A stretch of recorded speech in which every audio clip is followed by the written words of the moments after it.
Oleh tu nak cuan hun te akal sak zelong nan puti sang punga XML report peturin ilok som u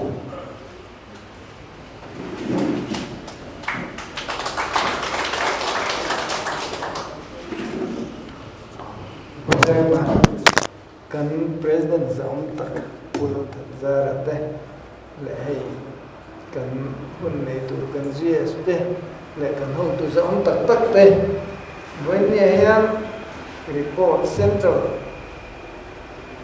hantila India ram state trend ka pani Kashmir le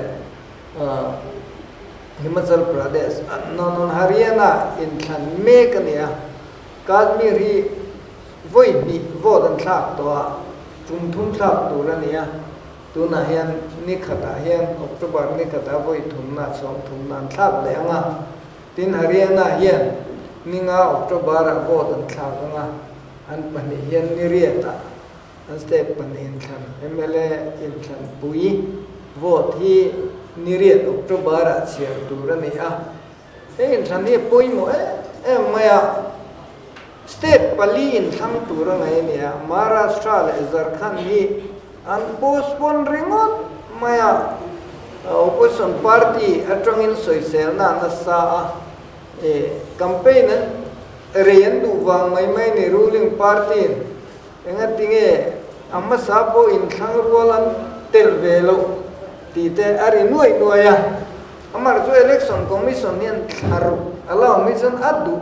huna power nei boxia kami power exercise kan central sarkar hian Maharashtra le Jharkhand ni atikot lai ni na langa Maharashtra bisu India ram MP nga berdot tu nia UP hian nga bera adot Maharashtra ania chu tiang ani wang chuan poi mu an pali chuan en thang se MP than le huna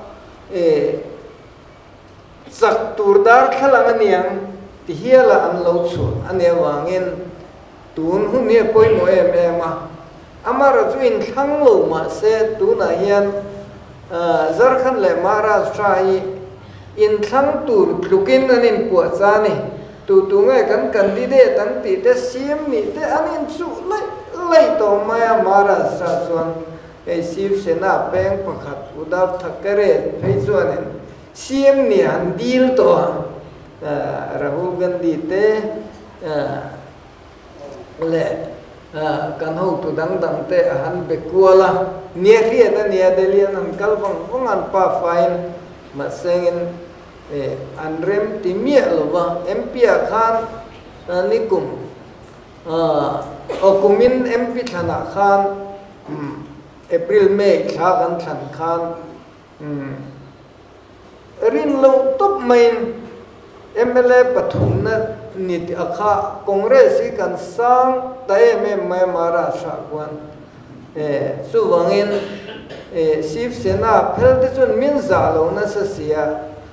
tin Sharad Pawar NCP MVA kan tho pui party pathum jing ami kan arem ti mi lo boka MLA nga ber in CM chun chang chu ten tia party bingan soina chona mai ro chu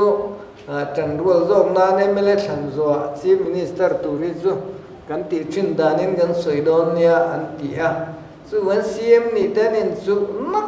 nak to candidate ni phei chu anin chu na sa to ni tu na in thang tur ang tuk deu thoi nan poi mo tin tu nen thang tur pani hi Haryana le Kashmir Jammu Kashmir UT MLS som veve MLS som ko veve ne ania anen thang rual don ania Jharkhand MLS somriat panyan ne pakhati nominate te ne somriat pakhati than tur ania chu tiang chuan state poimo pali hi au ma wangin tunan India ramian angai poimo ma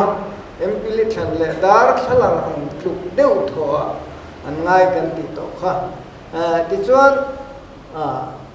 hun toi sian soi dan turikat buai deu zo ka zaman Kashmir hi hemi India block tiệt del National Conference like Congress and trang du na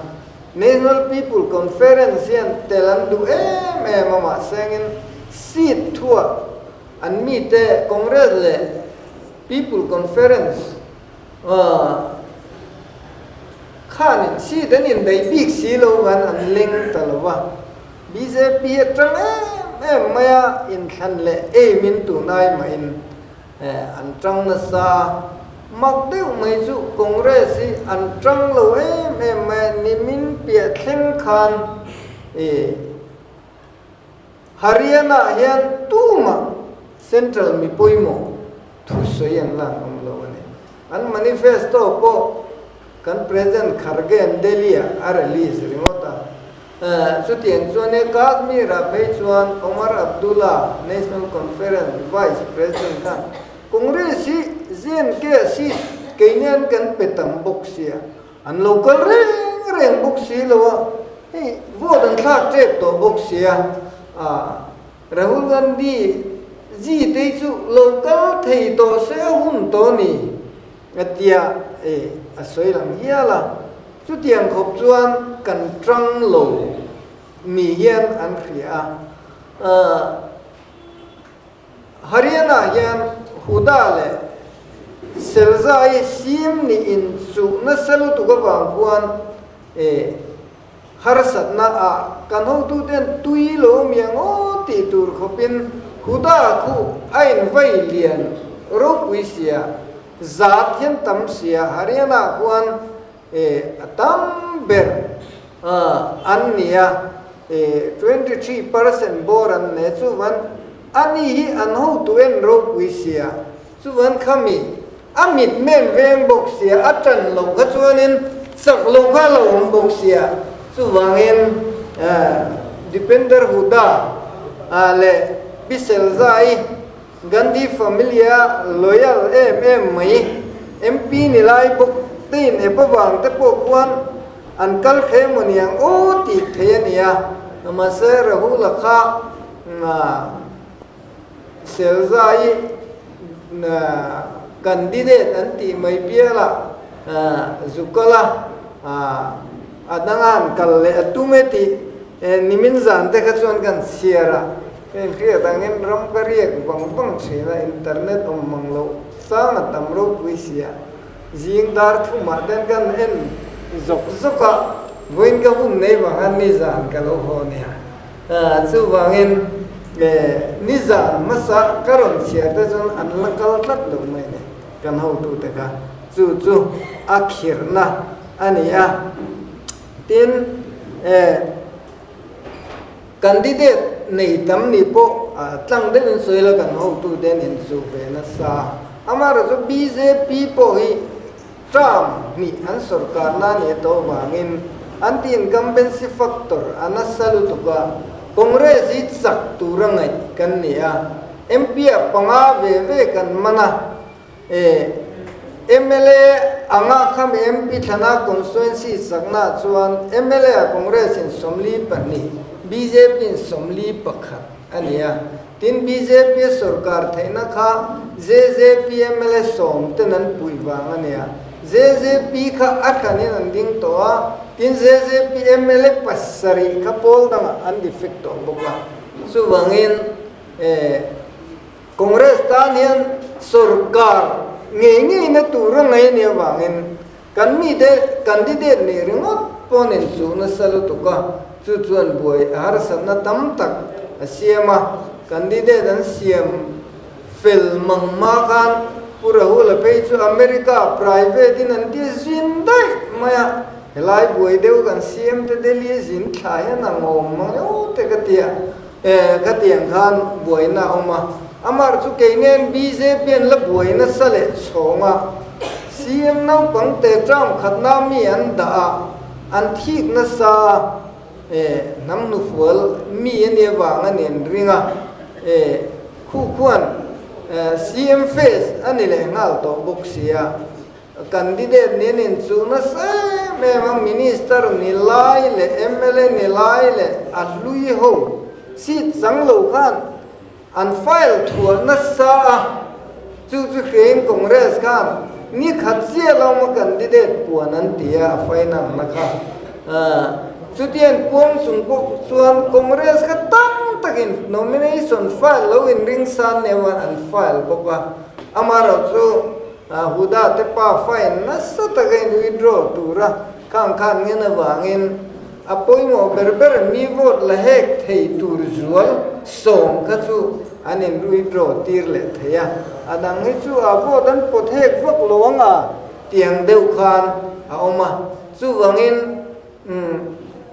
sak tur chiang sang ai kan ni na le AAP pu ni tang ruwa lang u si nga ko kan nuo en ti pu AAP chan na ta kan e ko Punjab ram ri phei chon an thang khop men sarkar na ne pura hulan iti howa mudi chon kan sak tur ri chiang nga tin chu ba ka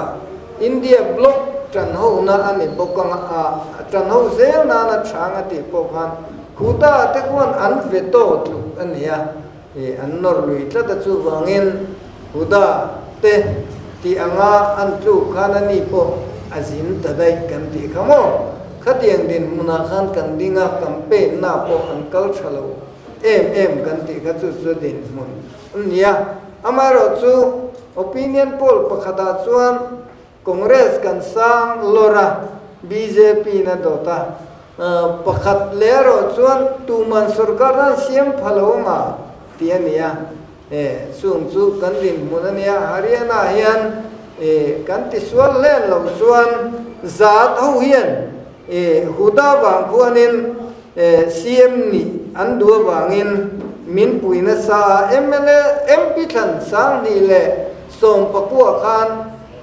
congress zat singa vote to hi 28.51% ania tunem pi thana ka chuan no nilo 33% ania sang ni som pakua zat vote kan sang ka tun MP than ka chuan 64% zat vote hi kan sang dai to ne huda kha rahul den nina poimo anan peto CM turangai ne wangin zadau kan ron pur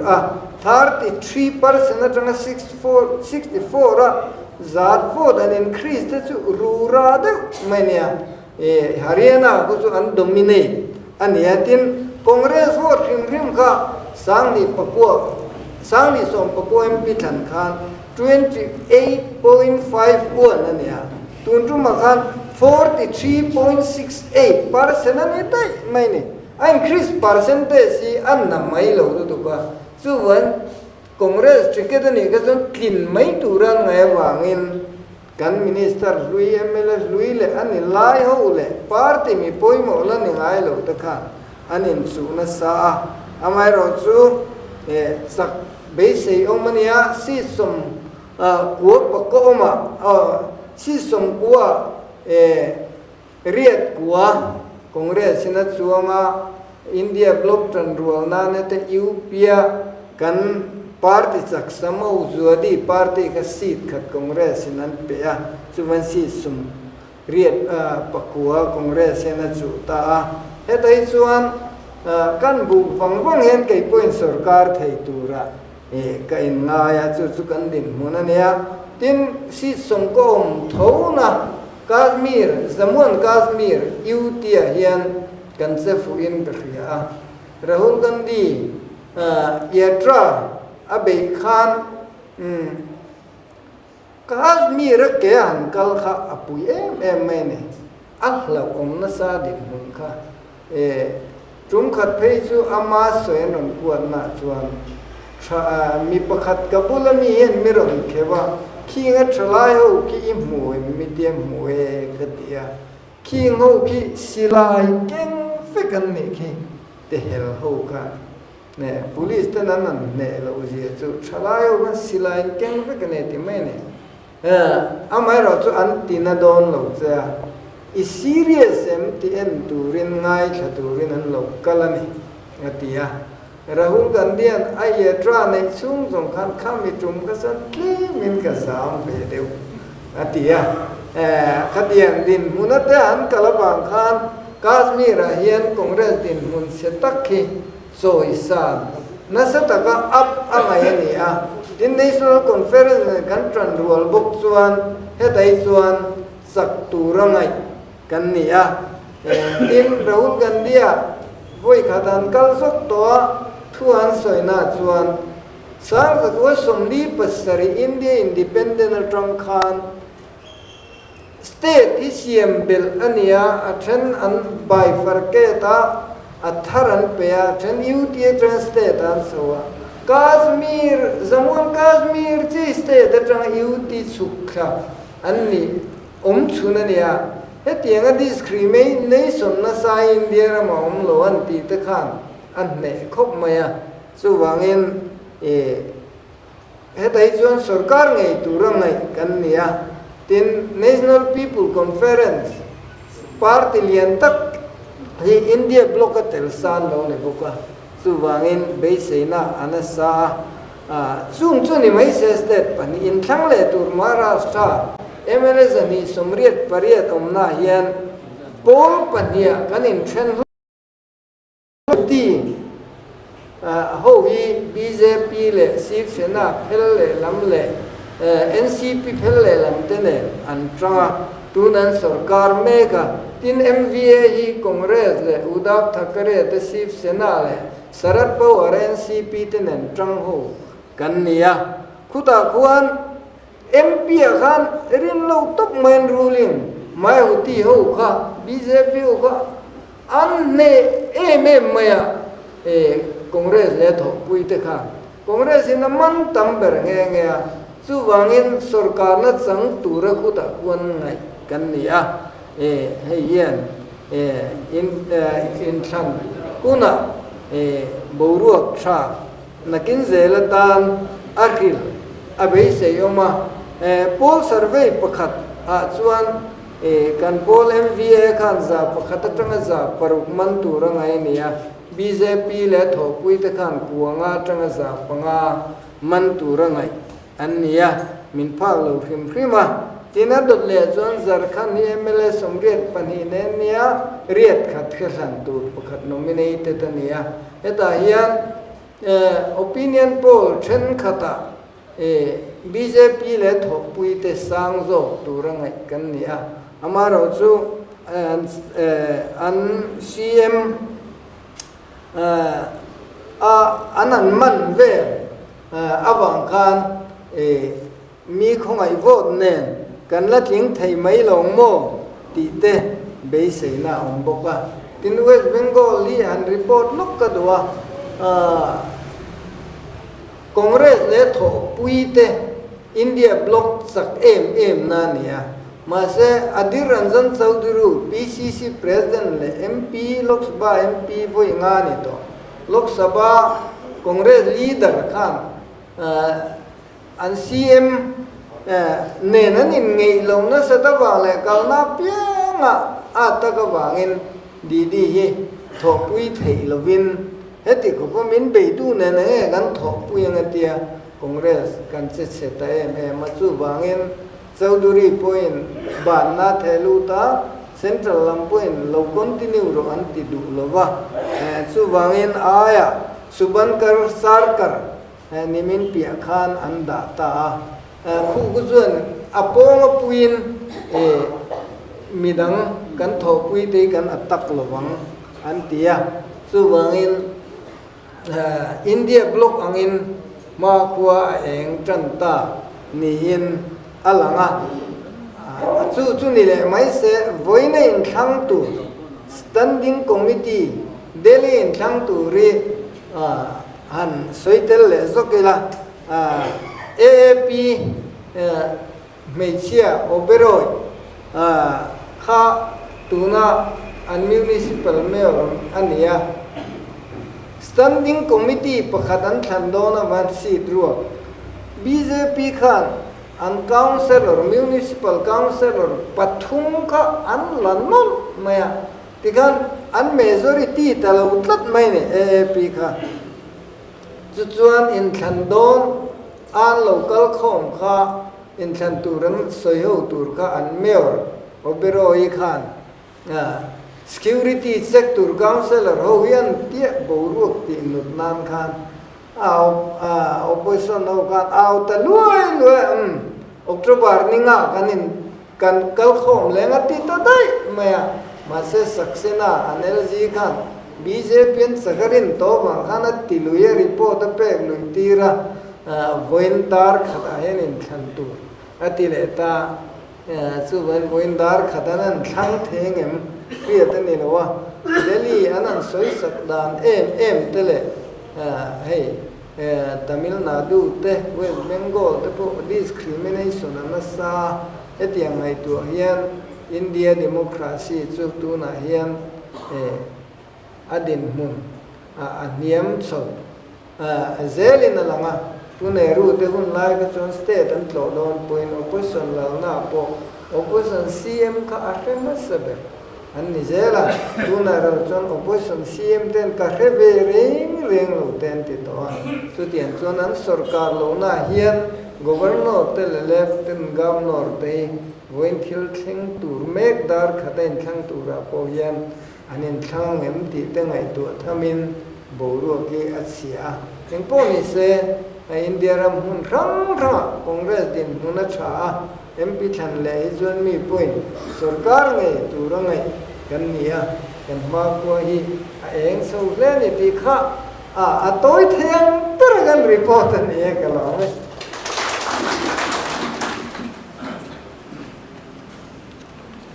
Uti sangkunga XML report ai nom tak te ka fain kan lo me ti khan Friday political session kal hok zia chu amhuna zukalang mai kan ngai tha chuwangin Friday political session hi kal war teu ton nia ole tu na chuan tu soi turin MPCC General Secretary Benjamin Thansanga ilu somangu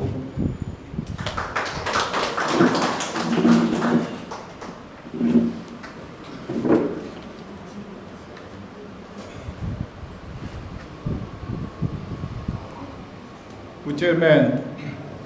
Compression, Song Tak, Pulal Thansara, Vice President,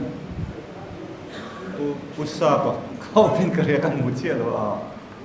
Midangan Memo, Te Le,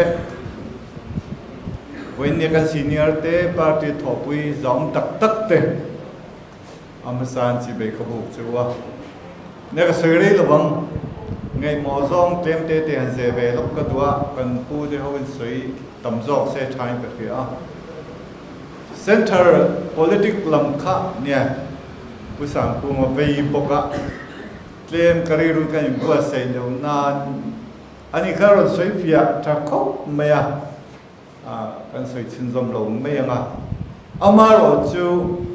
kan bo ro ka eng ani ti kha khia ila chu bang chuan Samni somni pakua MP kan thang lenga tuna hian zani somli bel kan ne ya ti huna chu zathum chuang kan nei don ne ti kha chiang reng ani chuwang chuan be seina kan nei eng thakho maya BJP zoning tram thum sarkar don to ti huna chuan tram thum po hi anni po hi an full kherang emo ti ngai tu na mi thiam zok te pe ring mang lo ni chu tiang pe din huna chuan central lampang boruak ka po kam boruak gang hle ni ti kha toy te kan bel cha du ve a chuan he ne mani akhat report ang reng te toy te ten an chuk lor la that karinga MPCC tram he MLA in Chan Keng in Bosai say the Kaves de Lek can pass to executive can. Nimina Abu Siam Turtenia Bang can end on ten Katini can ena. Kangai to no maybe in Tarum Tak can in Constitution Committee can tia. Ma second Kalzel Dan Tura here Nakina executive. Assembly katina to kan nei le do na he chu MPCC ตรามฮิกุมงาเฮียนติโลลอยละตบเมทำให้อมงตีกรีรวมเดียวว่าอาชันจู AICC ที่ปกุมงาอันนี้ทัวส่วนสเตทดังแต่ปนี่เดียวเฟกทัวเกนี่เห็นกุมทุ่งจามขันตูมาจังกุมสมลิจวงกันหลงมังอ่ะข้าขดานนี่มันกันเตียดิบทัวอามารถมีสเตทเลมีกัลทุ่งตั้งไงตัวขันกุมกันจามหันตีตบไม่ดีอัฟเฟลเบอร์ไม่อมมังโอ้ตีกันไงตัวอาชันสุกันขันลินเดียอินขันนี่มันไฟปุยเวริมใช่หรอกันสักแค่หมดสักลงมาดูตักกันขันเดนเนี่ยโอเปนตักเนเรื่องสักขัดเดนเงินตักเนมินกัลปุยตบไม่เสียทางอาติค่ะนี่มินนี่เล่ constitution เตะกระเรมเปล่งมั้งเอาว่าดิ้งเตะกับบีเวไม่อะกระรีรัวเลียนเล่นี่จุลัยจุกันป้าเท่านั้นจุกันป้าด่านค่ะดูทูซ้ำลงได้ว่าเก็บตีเด็กก็ไงตัวจุบางจุกันกัลเซนตานจุดเตียงซองจุกัลไม่ละเอ็งหมอละมินไงไงเราละมังไงเราวิละตัวมาจำพูดละลีดเดอร์สิบทักกันเนี่ยนี่เขาคนกันทำวังเรื่องตักพ่อมีรวยมารอจุดตัวน่ะจวนมินกันสันตาตัวนั้นกันประธานลายกุมุพลัมเตนียกันดานาจะจามนี่กันเดียจามนี่ปากก็จะเที่ยวระวังจนประกาศกันเขาดูแต่กับฝักเอ็มนะกันสวยล็อกเดียมกับประเด็นเดียวกับสวยโดนกันตีขาดต่อยเตะ Constitution ก็เสียมลายเฮียนให้กุมสมจวงสักกระเตลเวตัวอามิงอยู่นี่แต่บล็อกแต่รวยตุกันเรานี่เวตัวเทน่ะอินทันน่ะพวกกันเราอินจูเวนักนักตัวเทน่ะอินทันให้อดีตตักจะเทียมให้ฮาร์ดคอบิกันเรีย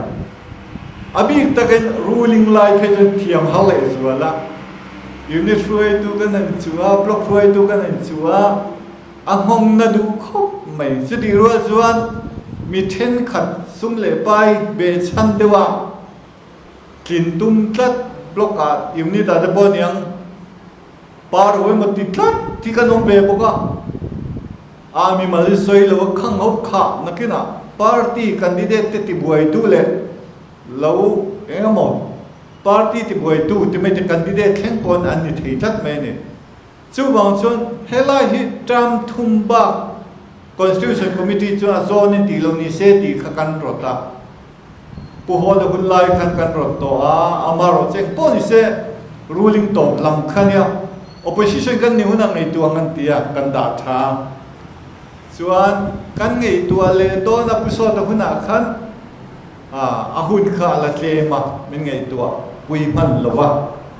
ส่วนคดีไล่ขันยูนิตเลบล็อกเจ้ากันด่าเนี่ยมาเสมีตั้มตะกันยูนิตเลบล็อกเจ้าด่าให้ฟูเราเนี่ย MPCC แท่งยันอินที่เรานี่จนที่เราดีค่ะกันต้องฟ้องไหมกันนี่ทารุณอะไรครบไหมเอาไม่เสียจุมานี่เขาดูเตะพอเบย์ที่พวกกันนั่งเล็กๆโดนนี่กันเสียมาเสียตัวนั้นกันเขาดูเต้นฝักแม่มันเนี่ยกันประเทศสองตะเคียนทารุณเต็มกระสุนปุยกันมังเงี้ยชัลโลชัลโลตุรันติโรวอัติมีอะไรอาริรูจะอุเสียแล้วกันปุยทิ้งเสียโอ้กันเดียววันนี้เอามาบังสวยกันนี่เราช่วยตัวปุยทิ้งเตเสียดิตักขันนี่กันเสียจู่บางสิ่งทารุณมีเราเป็น Constitution Committee ขันกันรถตาจำทุ่มโซนินจำทุ่มบักโซนันนี่เรานี่เสียบีตัก President อยู่นี่จำ MPC แข่งกันเตียมาเสีย Executive บักกันหันพระจำนี่กันตาพอนี่เสียทำไว้กันพาสต่อขัดทางนี่ไหมตัวนั้นจังไปชวนจำนี่บักอยู่นี่แต่จัง MPC แข่งกันโซนนี่ที่โดนเราเนี่ยมารถจู่ตัวนั้นเราว่ามีทวีกเตอันนี้นี่เลยไม่รอเส้นที่เขาจะจำสมบูรณ์ที่เขาดาลนี่อะไรดีค่ะกันเรียนเดลง่ายพวก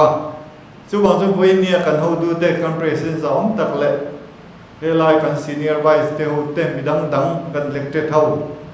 อันปุยจริงเลยไม่กระเดียกระล้อมรูคบไปยูนิตบล็อกกันบวยเนี่ยตักเห็นอสอบโดนนี่มารถจู่ตัว constitution ทาราคันยูนิตจามกลุ่มขัดแต่เราจะกลุ่มเนี้ยที่เวทุ่ง san chu kum khat tram ni ni chuan kum ni chau khan ni dona chu wang chu block unit group kha club together dewin kalsela kum ni theu ni ro second dia unit tram po kha kum li tram ni chuan ni don thau ti na ni chu chuan ti tak taka chu kan thamai than dona nghe ding lai te pe chu kan sarkar chun tram khat chu kan bel rem rema chu wang chu kan unit block roi tu te le headquarter camp point kan sarkar ho khat chu tram khat chu kan box sit thin thon ni khamo kan se thiam tu ra po ngai thoila chu wang chuan hiang te hin kan ho tu te an pui thing hle in ka ria chuan pakhat kan soi bel le du lok chu ka pa de de karon sar khom don ka di kha thu bui po nei lem loin sang ni le panga khan kan in thlanga ka sarkar ma sang ni priat kin than kumania har sanalian tak kan to ka soi moi lem lo pusang zual pol ta kamin chua sanane he pachong pung hian min piama pu hola kan present political secretary kan ni lai kan bena local te ta hin ko cái chú ipu hi ni la lung phu chol ka thi thiam na thia ka rơ ni ka khati la kan party bầu ruwa kha thak zia khar chiang tu vek kam ne sang ni panga kumani kha amaro chu kan ho tu ten thei to pan chua an tanga kan zawai kan beya lung ruwa takan om chun ho kan ma kan la he pu chua de ho pu zai de ho an fakong khop pin ka ria la kan senior he pututa pulian kam lo deu pukap de ho baban chunga ke mani party kan ho tu te thu le la kal zong emo be zong em tong le thu chua rim ka kan phal lo bur me ne isuan lam khopin kan tanga he puring de ho te wan rebe kam kan senior de ho khan chu wang choi lai kan lung ruwa la thei to kan chua sang ni paria da chuan som thum le pani kan la dek me ni chu voi nia focus deu lek ka du being in disciplinary action secretary kan ni nang pon he lai kan au tu te point soi zau zau tha en tia ka soi du bok ne voi nia kan lung rual kan party po kan pum khat thak khop me chu ti lai ko mo bol de chung khuan chu neu chu om ve thin tho pon lam mi riat tu ra Facebook WhatsApp kan tiang chi le chan chi bu ate poniam khoi mo chua emo party tan ngai tham nuam lem lo chung ko thil ti kan om ani chu kha kha chu kan ni thiar pali man tha kan sim tak nga yang he kan chairman he upa silal pian thangania upa ko than upa ni ma se ahu na cha khau khop maya aho khan sai no pak lo pusi la kan vice president poka kan no chuak ra prap to ni chu wang chu tu ma kan dim don lo di kha riau la chu wang chuan thoi takin omila ke ni po kan hau tu thu le la ai chang thiam la phei khai ruwa takan be chuan sang ni som ni paria din than na hin ne na kan chang nge don ani ti he voi ni ka puang ma ne chuan kan ho tu ten thu mai don lo an thok don tu na unit kan in thang lo deu hle ka campaign committee khopui chung ruam han nan nei me ka sathar tang chu kan pe yang chuan mawlam pangapo thei jin chua kam phowang chho he ta thasikan ni chonga ong te po tha chonga zoram pum kan tuam don ne chumi dan chuan headquarter kan ho tu po he ni na nei po kan tam zali chuang zat kan ni to lon ka ro mani theina muala hi kan duty ani headquarter roi tu kan ni kan mo phuna ni di riala ke mani phak to thewa gym program te pon siam lenga thei to kan chuang kum khada tem ber koi khata kan tuam chua vek ngai mi zoram he kan zo khalam kan ho tu pon khu har chu tiang chuan kan be chho je lama kum li an voi li kan zin chua kan phan chua dap che wang kan chak lawang ZPM kan ria enchin sarkar ania soi tam ngai lo voi ni kum khat pon kal lo ma se kan kham zial kan ni zia de tlang khiat pe kan ni in ri chuang tur ka nom lo tu ma an ma ne vote tu nge ni tra pan ning tan to ka lo vote kher khro ti an tam to mai ni ka bula nge bon so yin tam lu tu kan kong sak no ju ti tu nia ai o kha sai to mai me la am mi le lam he zun thuma wang khan he chia ni akal thei si lo wa anap te khoi de wa pension turin tu na kum thum chia nei ma se mani khan ai o da thei lo ti ai o khum hi thu ve da thing tlang a anda ai o da thei lo pension ngai de voluntary chu ngai to si a hi se si lo aron le kan lo vote ve em ma congress le mene ta kha chu mi kha thiam khopa Adam đầu zual tak le mamo tak he nom ve a su tiang ta chun open ni lem lo ma se ria thiam na mi zo pa tak kan mi thiam ma kan lom khop mai ka thian deu ne po kon soi thi na chu wang sa ria thiam na nei mia lo hi tiang ri mot ta ron rel che tia ai o kha tha ka ti chuang mia lo ke po ama ro lo thei lo wa hi pu ho la kan president zom tak khat kabula ngi po so ya akan han ngai tua cabinet point bena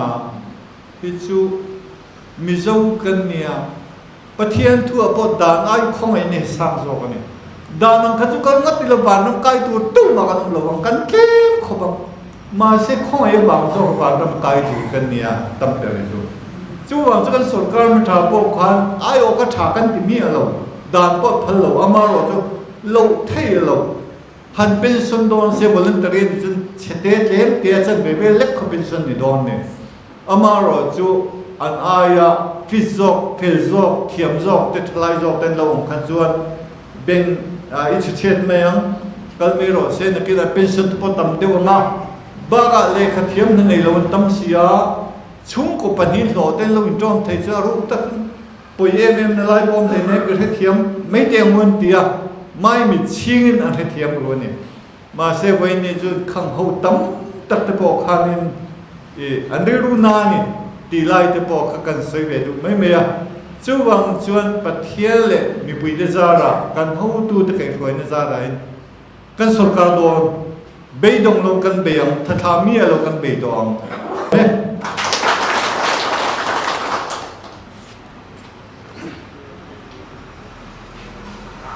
u Benjamin Sanga General Secretary MPCC chung ang lo ne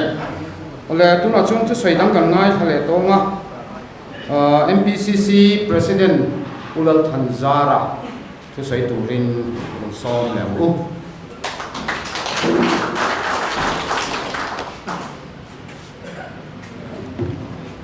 darkar kata pung turjuan ini somsia kali to mase tu na kan tu soi tu na soi yang kan dan ai khong ai na pui mo zo ko tiang ka ni khong ai nain kan lo pe do di pon min lo kan tiang ton dia chairman kan vice president zong tak purna la khong ai takin lo ding se la rei tak silongin rei tak silongin office kal thei lo wa wenia e ron kal chuak le thei ta along le ni kan senior leader te wenia helai platform ka share pui pu Benjamin Thansama kan GS te pu Samuel pu Ti Sangkuma XMLA te mahila lama kan ho tu te thalai lama kan ho tu te le wenia West 1 Block 1 te le Congress me pui te in zawain chipai abo ka cheu tunlai hian ima phak to te ngai tu na kan ei ve chu kan ram hi pathian zon choram kan ni kan in tia Christian po za in cha thin te kan ni thina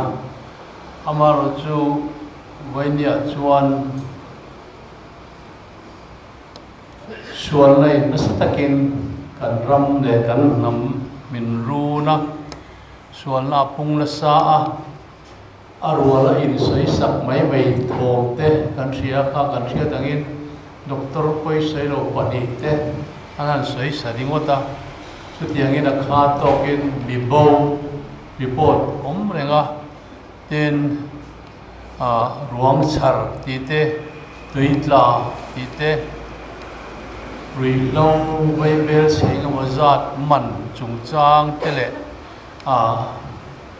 drugs addict te kan pung zela number 4 wang thu da wanga ka youtube kan muang khan sel chip holaya chuan number 4 zong thalai an fa pon mai han mu te kha alung chiat thakin ka ria tin sex na ma te anin sum lo wangin nat na lo om ti dam thei lo ngai hiv aids vei te kan pung tu thula ten chumi ba ka nu ba in trend te ele bara ka in sum thei lo wanga chuk le mo ma te nat na tam thei lo ngai kan survey kan han tam te em mai teng te hi inge chan yang o ti te ka ngai tua chu ti rualin sum le pai nei na tur ni ot chuan kho eng za mi alowa malamai thin te hau sata thut te kan tam te em mai hianin kan ram hianin kan pathian nung hi timwal pho lein ka ria henga hian tunge momo khurang le ti te hi ka ngai tua ma sa thin ve mai ni chu ti rual chuan anie chu ka ti lo na nga tu te mo hianin BJP nghe đi đòi in anh sum lệ pai mà với nia helaya tu te mo kanin sek arbom te alo ni ma alo ni nge rồi ko tu te hi kan lo la ni lo mo ti te mi ngai to ti na se em ani chu wangin heng zong zo hian rorel tu te mo khurna nge sang nga ko khran roi tu te mo khurna ti te ka ngai tua chuan hetiang ka ra hian politics a malatu rorel tu te kania chu ti rualin ko khana mi kan ni bok thawani heng te wang hian kan in fiam pathian lam hoya ma kan la khi ngai ma ngo ti te ka ngai to ve mai ve ya tin heng sual na sang ba ka tun la ya kan ti hriat tam ber le chan chin bu lo tu le youtube lo lum tu ber pakhat chu kan kong pui chiat chung chang hi ani Congress sarkar lain ti lai khan ke ba nge hi amo por tu le PWD minister nen en kol tu kania chuan in thandon naya Mizoram for pui kan tonga lo po hal thei lo khopin march ni som panga ma lo hal vek tur ti ka lo po hal thei lo khopin ro pui atama chu tiang chuan khuain min bum ro ani chu tiang gara chuan kong pui siam that chu har maya sum le pai om ma selangin kong siam kong tha siam har khop mai sai rang le bui chari in kan motor trip engam bazat boulder kanan noa kong kanan siama bura phur motor liarin kar lawa noi tam tak mal arab pila chu tiang chuan kong kan siam thalei thei lawani chu tiang kara chuan MNF a thok tu ten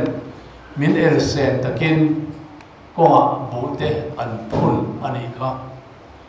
ti chuan hun a local zela MNF hun a lo thleng ve ta a chung huna po chuan kan hun ton laia fur pui ang em kha an tong lo chungin kong pui an sarkar chung khan a thabik lo ani ga he tu te kan ni chung lai chuan chen kat ten ke ni kong pui siama bo min phun khum ang deuh khan an kong puya sama chi te an chu ani ga tia te chuan kanin elsen vel trina wela kan sarkar for line make working season anti kumti lampang thala kong siam that lampang ngai sak lovin he lampang a palang na chang he lovin an sarkar an kal chawa ti chuan tuna chuan toilet nuwa Mizoram a kong chiat per rum kan thleng ta awan toi thlak le ni an mani sarkarin kong pui an khar hial ngai khopin kong a chia ti chuan voinia chuan nam dang ring lo mi vai ministerin tiang khopa kong chia te chu sarkar hi ko ta khin chi an ni khin tlak an ni min tia chu ba ka chuanin vai driverin min nui so an kong chel tu ka min nui so mai yuti ba motor anom te ka awan boi thak tak je da ni heng ang kan sei wal do na chan chu thel hi ani na tak mai to lo Mizo te tong to in soi sel mai thin kan ni te po hi voinia chuan par ti pathumin in har sat dan te kan the chiang to a chu wangin har sat na lo thlen po in in el sen top dan te kan thiam phat tong chumo ti ngai to na kan e wangin yang hian kan soi ani ya hei kan thia tangin voinia chuan kan sarkar kal to te congress aniamo MNF aniamo ten mizo bi puitan eng angin nge economic program anlo duan na anlo kal pui to ti te hi kan zir chiang thapei lowa a hria poi kan tlen khop min ka hria chung te wang chuan kan NLUP program teng te ka sum sem no mai ni ti ten voinia han min soi chiat khuma chu wang chuan sum sem lampang hi chu kan ti don lo te an han tia voinia MNF in an program a chuan MEP Mizo in to dil la program an tia puta chuan kan sarkar chuan he program hi kan kal puyanga cheng sang sari le zanga utha thok tu ten hena kan puila kan peang an tia anron sarkara amaro chu cheng sang sari zanga pelowin mitlem ten hena cheng sang li an pea chu chuan huna local dewa chung cheng sang li an pek zinga mitlem te ka cheng sang thum zanga an pelea chu tiang chuan he MNF sarkar hianin kan rama kut na thok tu te hi din chua pui tawin ma alo la to ani hei hi congress kan ni na nga an party pasoi chiat na ani lawa thil dik tak ani kan chik du chuan kan thria ni MNF hun lai khan an program an fail chiam em ani chu ti lain hun a local ke ni in kan sarkar chuan kan sei pho to thin ang khan rang va in chung nei zo ngai reng lo tu te rang va in chung kan peam kan tia chu ko sing thum chuang kan pea chu mi nuwa กุศลทบตู้เตจันปุยนานซุ่มเหล่ปายแจ้งสิ่งทุ่ม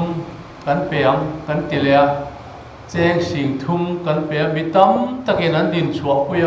วันโลรำในเต้นอันดินชัวปุยอันนี้ทุนหุ่นโลกัลเซล่าเอ็นเอลปีกันหันเตียชุดตาชวนเจงหน่วยขัดตินกุศลทบตู้ที่กันจันปุยกันเตียอันนั้นสุรการะ special package ซุ่มเกี่ยวกับนี้บัตเจ็ตมีนี่เราเซ็นทรัลกันสุรการเต็นมินรวมมันสักซุ่มมังจวนกันรำมากุศลทบตู้เตกันจันปุยโฉตานีครับอาชาวโตก็ใช้ตัวมาละกัน Assembly House วันนี้กัน Chief Minister จะออกตะเคียนมีประกอบเวลจวนด้วยขนาดตัวอินกันเหียอันตีเด็กครับอาวันโดยทางได้เลยอามาทุกอันนี้เลี้ยวปีมินสวยปุยมินสวยมวยปุยเทียมข้านมลัววันนับป้าหัวละลุยดูเขาเป็นมีปุยมาอันนี้เลี้ยวปีทัดเสียมินทรีย์นี่ก็อามาสุขุนเราดังลำเลยเดี๋ยวว่าเอาหน้าดังอาทุสัยอาดันเลยไม่ชุดเดียวจะเว้นในกันจีมินิสเตอร์ฟรอนไลน์แม่เขียนหน่วยขัดจวงมีตั้มตักกันเปียเต้นหน่วยขัดจวงไม่นี่เราอันโดนนี่ละอันรอดลินปุยไอ้ส่วนนักว่าอันรอดลินปุยเร็กโซมีเองมั้งจ้าเนี่ยนะกันเปียจวนข้างเร็กโซดงตัวเด็กข้านี่อันรอดลินปุยเอ็มอันนี้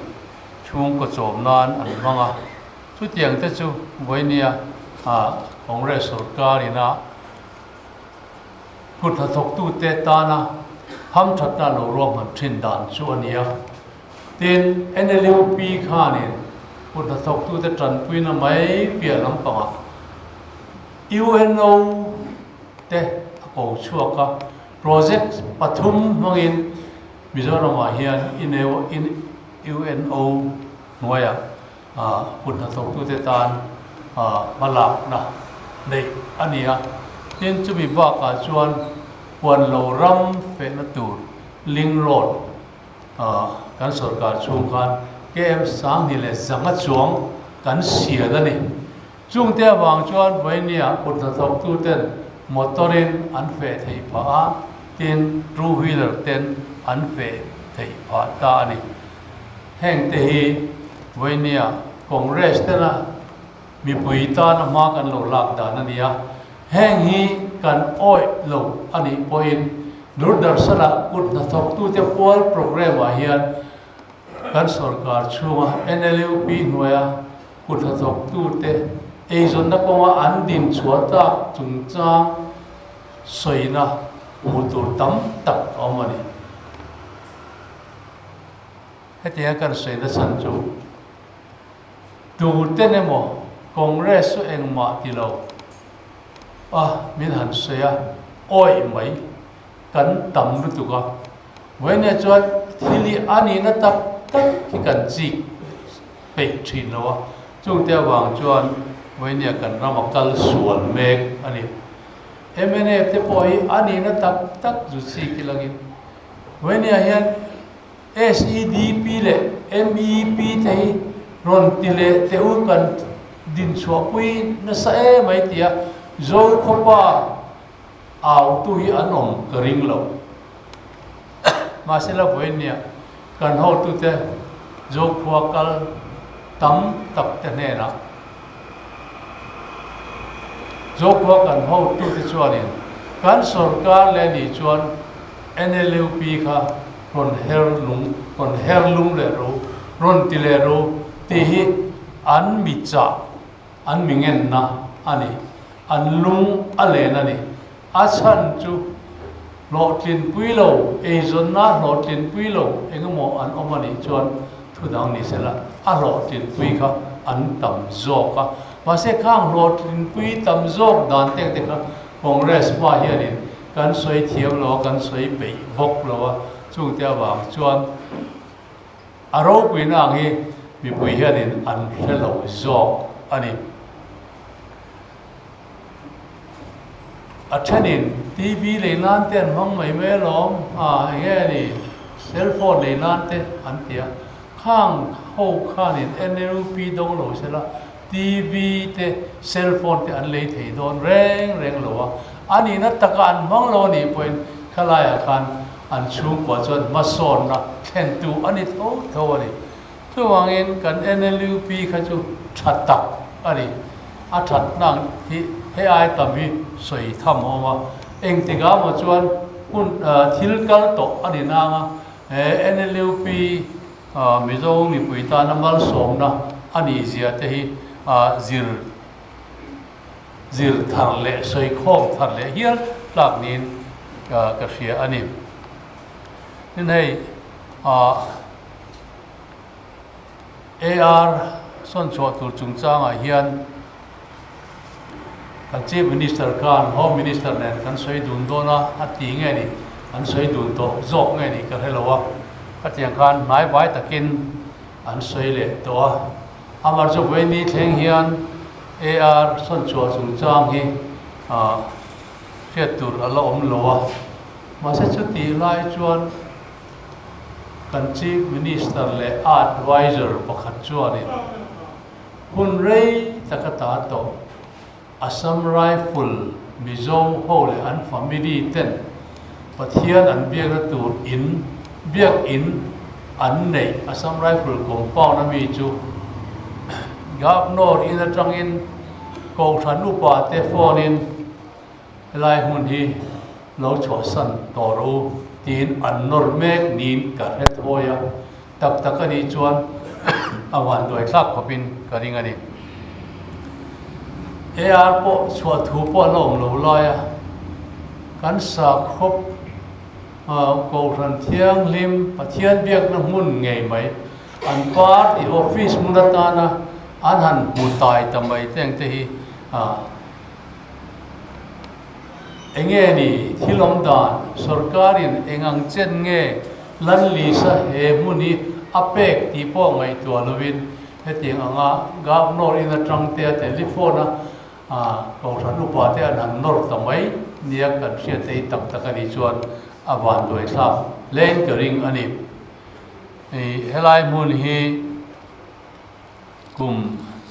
สังกัดจักรวาสมเรียดและปัสสริมุนิคานินไปเสียนังกันเอ็นล็อกไงเอ็นป้อนิสละกันหุ่นกัลตาอาคานินฮัตหุ่นไล่ชีฟมินิสเตอร์เล่กันชีฟเซคเรตรีเต็นอาสัมไรฟ์ลินเฮลัยมุนีอันชัวสันริปอนเฮเบียกินมุนีจูสินัดกุตาเอามังเตียรวมมันนะเฟลตักด็อกิเมนต์เฟลตักอันเสียมโตอันนี้กันชีฟมินิสเตอร์จะอมตักเขียนิน RTI สารนะฮี official เต้นริงว่าตินะ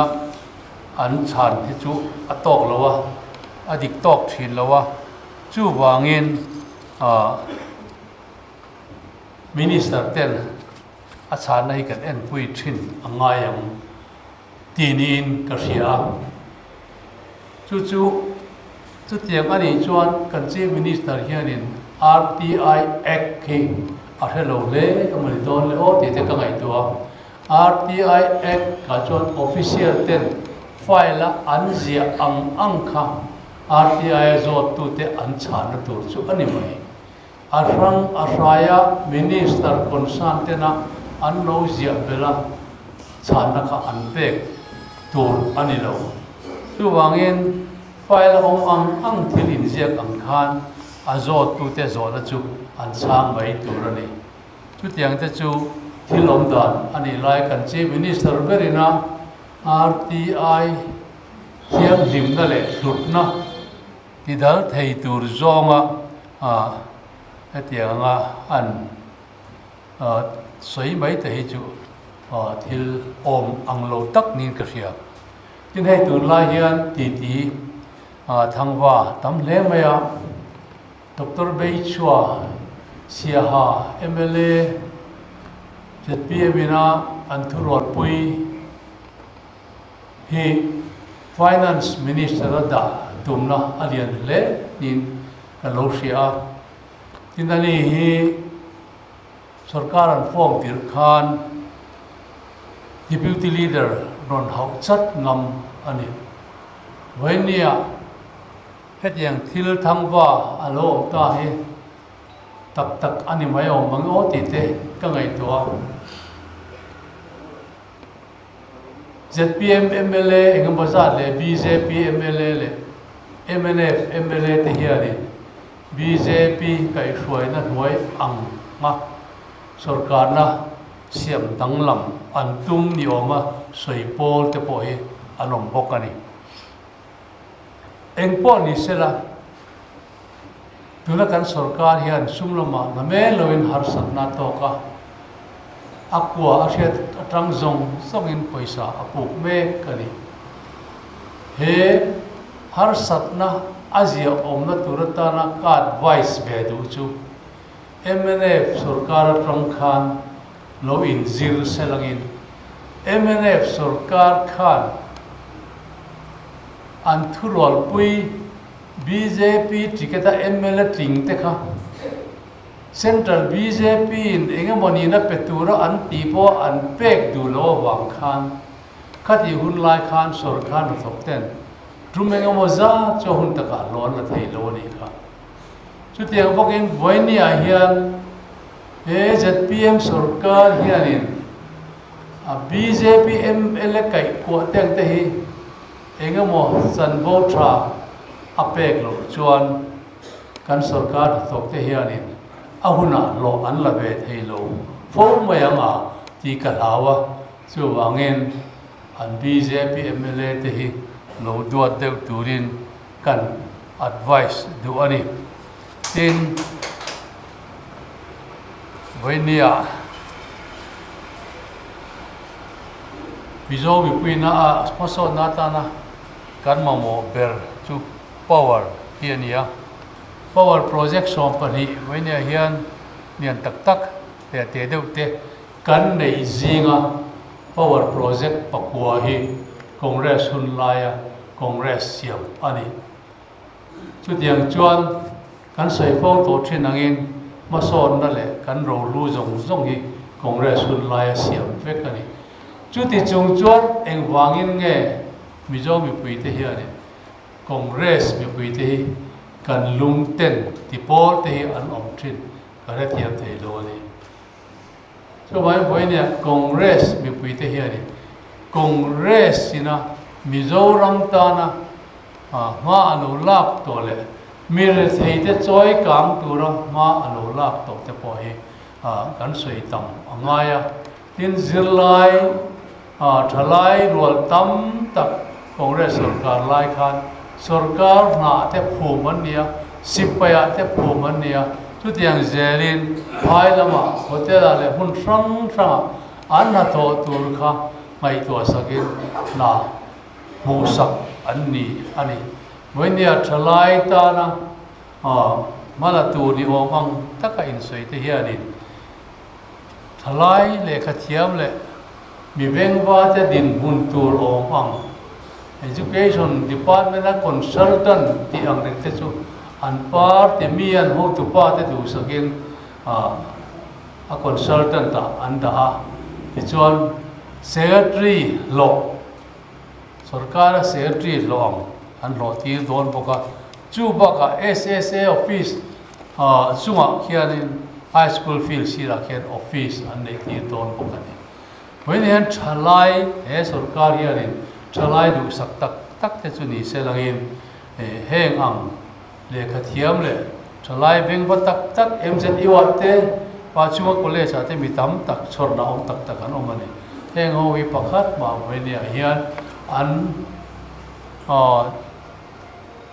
din hun siam thala hian an la ni na an la pek lo tang te po hianin thalai te chu an du sak tak tak don nin alang lo ani tuna hian ban kai program chu wania khan ro pe takin chief minister in wana pa hola honga van kai mang hian in thing tlang ai zong te kan chan pui don ani an tia an hun kal ta an sarkar til khan cheng bai be cheza le so thing tlang lo nei tu te chan pui nan an da ama zo mun phia le an huna cheng bai be cheza le so nei chung khan an lei thiam tat lo an lei thei tat lo ani ama ro chu an ro abot vel hanin rom man da le han committee na ne ro chuan nuai ni le singa vele bi an mang loi bok sia ni ten tu na hian bank rang NOP MOU kan sign to loan interest free loan kan penga chu tiangin sarkar guarantor kan tanga an tia amara chu nichin mai khan bank lama an ho tu pakhat chuanin voini thleng hianin MOU hi sarkar ne hian kan la sign lowa engting e sign an yang tia kalpui mek ani hi khanin ala sei chok mai boka ke wang chuanin guarantor hian an tang tak tak thei do nem interest free loan te hi om tak tak thei do nem ti te chu langai chan chi ani mer khop mai heng mang hian thalai te hi pan tum lai hian enge ni an kalpui da tur tak tak ro chu voini thleng hian ala chiang lo le ni atira ka soi kan thalai te rui hloin ati boy an pung na sat e be mai kati chung changa khan voinia a chan ni mai the oma kan ngai chu hetiang tak mai rui hlo ngai en pol ngai an tam ta ni ve the oma ka ngai chu MNF sarkar lai khan an chi ministerin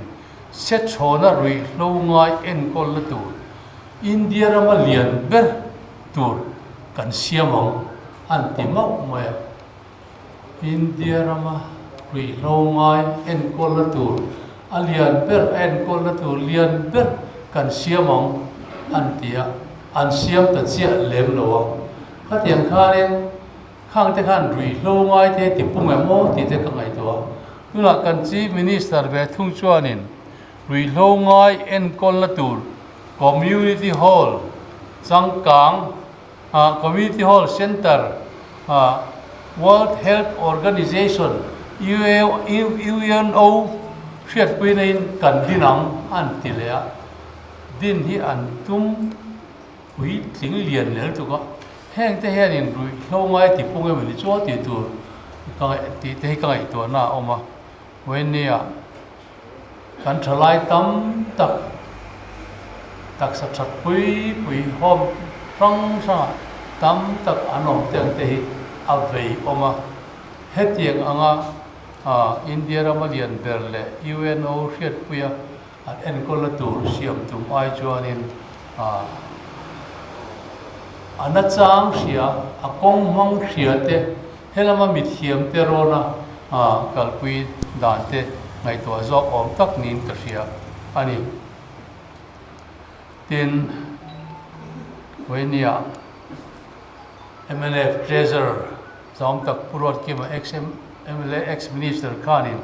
mani khan namruna thua soya Congress party chu tuna an hruai tu te hun Trump kum sang ni som ni pakwa thleng an po sei ania wangin an party chunga borok athalo le ni omin ahia chumi thu chu soya ni moinia hian he kan Obi Trump po sei hi Congress Executive Committee kal khomina arot ania khami arot ni khan purot ke mahi ombe selang chuan hetiang thui asoi du koring lo tin party chunga borok thalo le nia angai ania asoi hi voi nia kan se sona teng te hian ron tel ve se lang chuan he tiang thui a soi du ka ring lo ani tin tuna hian kan party a hian ron du tum party dang atangin mi engamazat an omek nin kan ria pathianin rewati ni chuan ka le political session a hian party dang atanga mi thar lom lo tur kan nei kan be sei bok ani ole kan thu top na tan chuanin ati lama ka sei bok kitab maya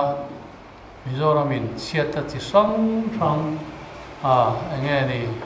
Warel siata te thil dang kan tong chho hi tu mo khunge moniang le ti te ka ngai to la ka mang thin ka ti kha pastor pension le evangelist pakhat ka zo chuan hetiang nga rui lo mai le so da lo pum ta hi tharau lampang thil ania wangin tharau in do na ania wangin amo hi chu ko hri jo kan phur lian de ro mo le ti ngai to na an nei thu min rila chu ti rual chuan a sarkar ang le politician te po hianin mo phurna kan nei ve tho ni in alanga keini ho hi ko ran mi kan ni na angin heng konga po hianin mo phurna kan nia chu wangin hetiang tak waya kan thalai te ri hlowa an boile an thi zoi mai te hi azia omna tur chuan trong trai na ne na sataka ma kan la ngai ni moinia hian congress na thok tu zong te keini congress ho tu te a ni lo hian lalpa zoka hian be sei na ne ya trong trai na ho tu te fin na te dil puya party soi thiam na te min dil pui turin elai mun tang hian kan cha du ani tin hei tun nai thil thar le pakhat kan an hriat chu Mizoram State Commission for Human lo kha cheng sang ri ta tangin cheng sing lia kan sarkar hianin anin ren chep da ti da dan an ti pung chho le ni na langa hetiang hianin anin ren chem da ni ale ding zong hian kal na sa an sailo ang nirin anan mai teng te hi awan toi tha ka ni chu wain voinia hian congress mi puite doram dung le wanga mi ten sang ni som le poriata an sarkar ngai theina na tran kan la ka pathian ron chung zela tran la thei to an hun thawa lo chwa turin kanin genin kan som chu ni ka lo me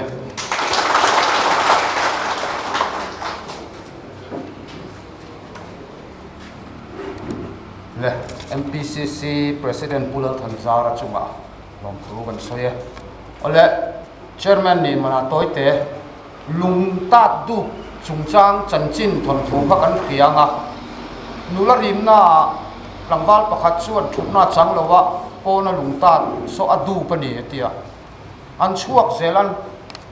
thupna kha in lan zel mai sia to pa chuan in ama kha anong tarowa